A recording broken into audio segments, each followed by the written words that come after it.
Moi, je pense que c'est une discipline qui nécessite quand même plus de participants. C'est vrai qu'aujourd'hui, elle n'est pas très connue. Enfin, elle est connue, mais les gens pensent que c'est inaccessible, à tort. Alors, je suis Willem Pommier, 24 ans.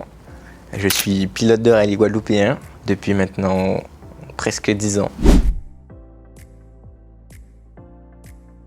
J'ai commencé en 2016 aux côtés de mon papa à l'époque.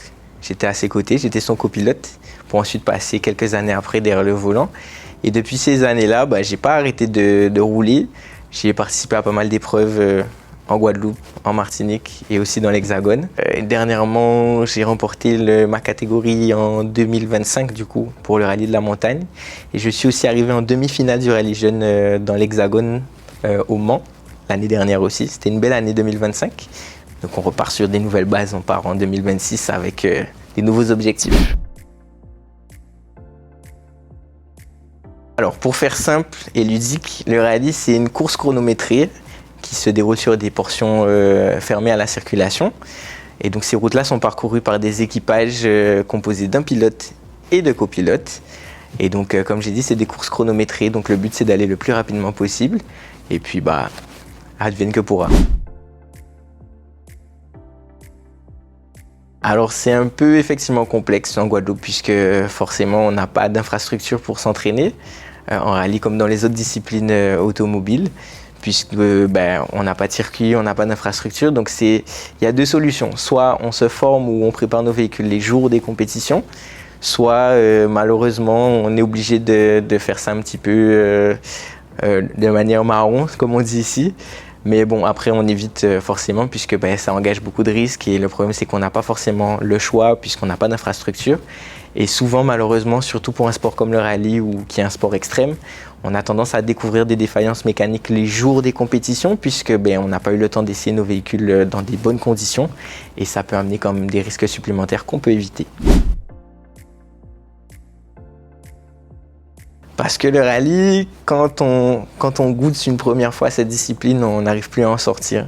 C'est une discipline qui amène beaucoup d'émotions parce que forcément on est amené à voir beaucoup de choses. Ça emmène pas mal de spectateurs et puis on vit des choses qui sont inoubliables. Je pense que le rallye le plus connu aujourd'hui, c'est le rallye des Grands Fonds. Les gens sont d'accord avec moi pour dire que quand on est au volant d'une voiture, qu'on voit tous ces spectateurs, tous ces flashs, toutes ces choses, toutes les émotions qu'on procure aux gens et que ces gens nous procurent en retour. Quand on goûte à ça une fois, ça devient addictif. On n'est pas nombreux. Écoute, moi je pense que c'est une discipline qui nécessite quand même plus de participants. C'est vrai qu'aujourd'hui elle n'est pas très connue. Enfin, elle est connue, mais les gens pensent que c'est inaccessible, à tort. Parce que c'est vrai que ça représente des budgets différents. Mais il faut savoir que c'est une discipline qui a une énorme fourchette. Donc c'est un petit peu accessible à tous, surtout l'ouverture récente des nouvelles catégories où on peut y participer avec globalement un véhicule de série. Donc ce même véhicule qui est garé chez vous peut participer à un rallye sous certaines conditions. Donc moi j'incite à franchir le pas et vraiment vivre avec nous en fait ce que ça représente. Même si aujourd'hui on assiste à l'essor de ce sport qui revient comme à l'époque, qui retrouve un petit peu sa popularité d'antan. Donc moi je pousse les gens, surtout les jeunes, surtout les femmes, à rentrer dans ce sport parce que je l'ai fait et il suffit juste d'avoir un petit peu d'esprit, un petit peu de courage pour se lancer là-dedans et vivre ce qu'on vit aujourd'hui.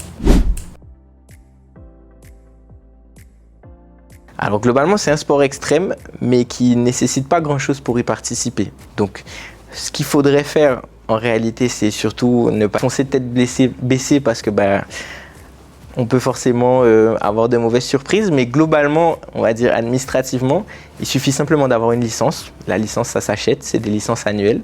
Donc on peut participer à un rallye avec simplement une licence qui sera achetée sur Internet, sur le site de la Fédération française de l'automobile, et avec un équipement homologué, donc un casque, etc. Et une combinaison pour certaines catégories, mais ce n'est pas obligatoire pour toutes les catégories. On pense qu'il faut avoir une formation de ci, une formation de ça. En réalité, un simple petit bout de papier peut vous permettre de participer à ces disciplines. Alors moi, j'incite beaucoup, même si c'est vrai qu'on assiste en Guadeloupe surtout de plus en plus de femmes qui franchissent le pas. Mais c'est vrai que c'est un sport qui est très masculin de base. Donc on essaye d'en sortir un petit peu. Moi, j'ai moi-même ma copilote qui est une femme. Et j'encourage vraiment toutes les femmes du monde à rentrer dans ce sport. Mais c'est vrai que physiquement, il n'y a aucune barrière. Psychologiquement, encore moins. C'est même, je dirais même, plus facile dans la coutume pour une femme de rentrer dans ce sport-là, puisque ça nécessite quand même une certaine organisation que les hommes n'ont pas forcément, en général, évidemment, sans généralité. Et puis donc, oui, c'est vrai qu'on assiste à l'essor des femmes dans ce sport et j'encourage ça. J'espère que ça va continuer. Moi, globalement, je vise la saison. C'est vrai que depuis les années précédentes, je ne visais pas forcément les saisons, faute de moyens. Faut savoir que depuis l'année dernière, j'ai réalisé mon premier rêve qui était d'acheter ma propre voiture de course. C'est vrai qu'à l'époque, j'avais la chance de commencer, mais sur le véhicule de mon père. Et donc, la prochaine étape pour moi, c'était d'acheter mon propre véhicule. Et j'ai réussi l'année dernière grâce à l'aide de mes partenaires, grâce à l'aide d'un petit peu de combativité. Et donc, aujourd'hui, je vise une saison complète. Donc ma prochaine étape pour cette année, ce serait le 5 juillet. C'est une course de côte. Et puis on vise à peu près tout le reste de l'année. À chaque fois qu'il y a une course, en là. Le rallye est une discipline à deux facettes. Si elle est mal encadrée, elle peut amener certains mauvais comportements, notamment de la part des spectateurs qui assistent du coup à cette discipline et qui des fois en reprenant leur voiture ont peut-être quelques excès.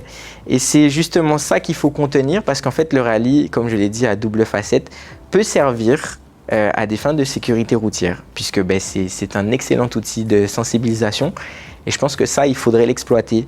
Parce que j'ai parlé tout à l'heure de plusieurs disciplines.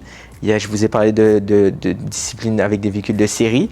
Mais c'est vrai que la catégorie moderne, la catégorie principale, ce sont des véhicules qui sont en fait équipés en conséquence. Donc équipés de cages de sécurité qu'on appelle des arceaux, où les pilotes et les copilotes seront équipés avec un casque, une combinaison ignifuge.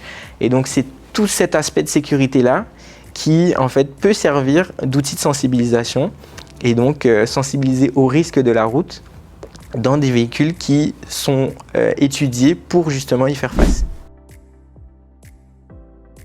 Alors, ne laissez personne vous dire que quelque chose est impossible, surtout quand on parle d'âge. Surtout quand on parle d'âge. Il n'y a rien qui est impossible à partir du moment où on a de la volonté.